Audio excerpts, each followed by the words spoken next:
આજે ભગવાન શ્રીકૃષ્ણ જીવનના અદૃશ્ય અને દ્રશ્ય પાસાઓ વચ્ચેના રહસ્યને સમજાવશે।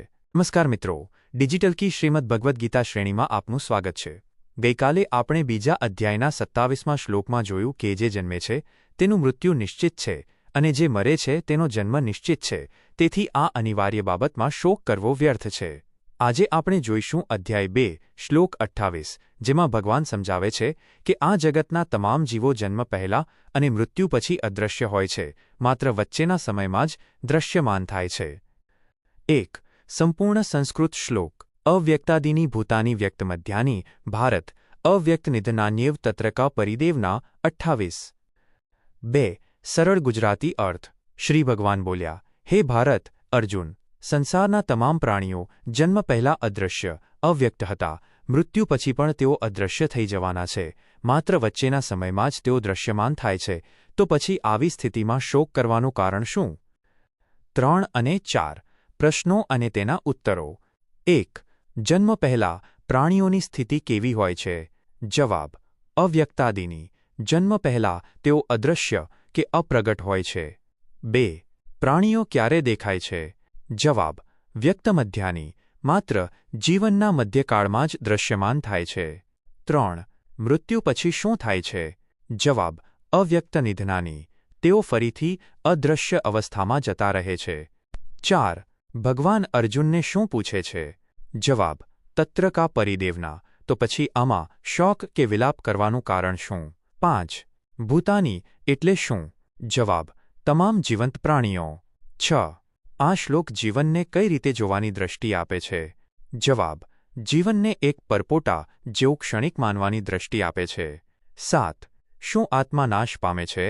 જવાબ: ના, તે માત્ર અવ્યક્ત એટલે કે આપણી આંખોથી ઓઝલ થઈ જાય છે। 8. ભારત શબ્દ કોના માટે વપરાયો છે? જવાબ: અર્જુન માટે, ભરતવંશી। 9. આ શ્લોકમાં કયા સત્ય પર ભાર મૂકવામાં આવ્યો છે?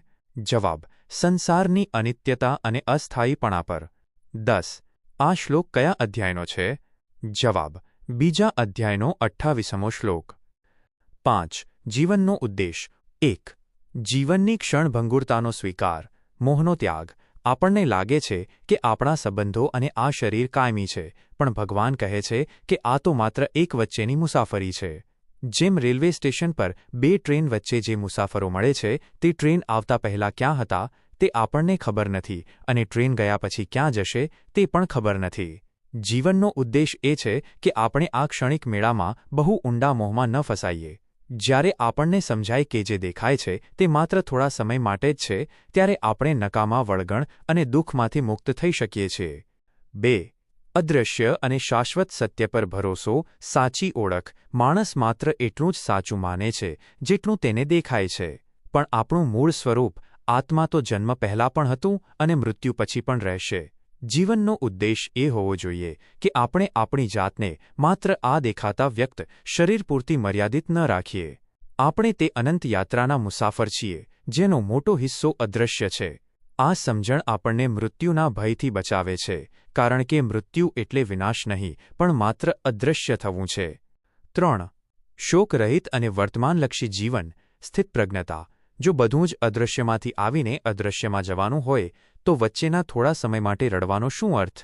ભગવાન અર્જુનને પૂછે છે, આમાં રડવા જેવું શું છે?